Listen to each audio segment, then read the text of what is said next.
Greetings, class. My name is James. I'm reaching out to you from Eastern Washington. This is my wife, Amy, Hi. and our son, George, and our little friend, Rex, up here.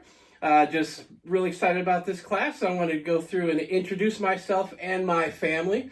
This is like my 20th time doing this video. This one's going to be shorter because the other ones were like 30 minutes long.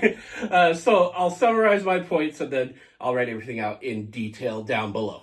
So anyway, my career since the year 2000, I've been in customer service my whole life.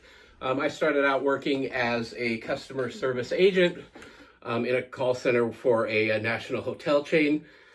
I did that for a couple of years, really was good at it, really fit in well, started moving up in the chain. I became a supervisor, became a manager, and then opportunity came along for me to apply to be a trainer. So I jumped on it, and I found training was just absolutely a wonderful fit for me. I loved working with students. I loved teaching material. I loved writing material, and decided that's really kind of what I wanted to do with the rest of my life. I trained for that company for a little over 12 years, and then another hotel chain bought out our company. They had their own trainers, so my department ended up being dissolved, and I had to go back on back on the floor as a customer service rep. So not a big deal, but have been trying to get back into training ever since. Education, I graduated from high school in 1991. I registered for college as a music major, and I took classes at Spokane Falls Community College for about 3 years. Working toward my music major, planning to become a music teacher. I had some family issues, ended up having to leave school and go to work full time, and kind of put my education on hold until here, just last year when I got an opportunity to come back and finish my degree. So I'm actually working on a Bachelor of Arts in Instructional Design, so I can become a corporate trainer.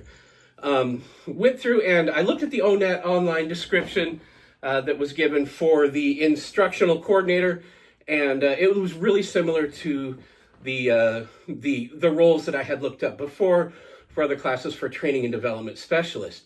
It seems like there were a lot of similarities, and it's definitely the career path I'm going down. I got a sense that instructional coordinator was a little bit more of an administrative role, so that is something that I might be interested in looking into eventually.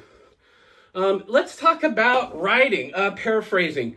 I see paraphrasing as taking the thoughts of someone else and writing those out in your own words. Of course, anytime you paraphrase, you do need to correctly cite who you are quoting, but yeah, it's just a way of kind of writing out things in your own words. All right, where were we? 3 tips to avoid plagiarism. These have always worked really well for me. First and foremost, I will cite everything that I write down, no matter how significant it is. If it's something that I didn't come up with on my own, I always make sure that I have a citation for that. Step 2, research everything. I research every idea, even if it's something that I think is common knowledge or something that, that I thought has always been around. I try to find a way to look up a source of that. Finding the origins sometimes can help me understand a little bit more context about what I'm talking about, and make sure that I'm giving the proper credit to the person who came up with that. And then the third thing, this is probably the most important thing, anytime I'm doing any kind of writing, I always start out with my references list. When I do research, I'll just copy down the citation for every single piece of article or research that I use, and I'll make a list of it. I'll actually add that to my Word document before I even write anything.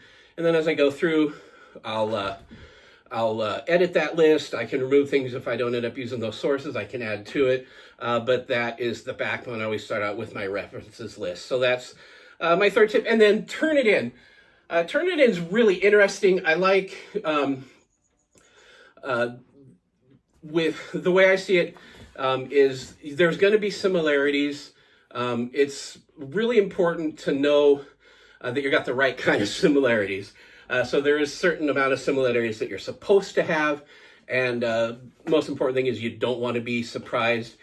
I noticed that when I first started, I used to use Grammarly quite a bit, and I noticed that the similarity scores were really high using Grammarly, so I've kind of backed off. I still use it for some really important things and punctuation and things like that, but most of the writing I try to do myself, and it tends to keep things a little bit more clear. Thank you so much.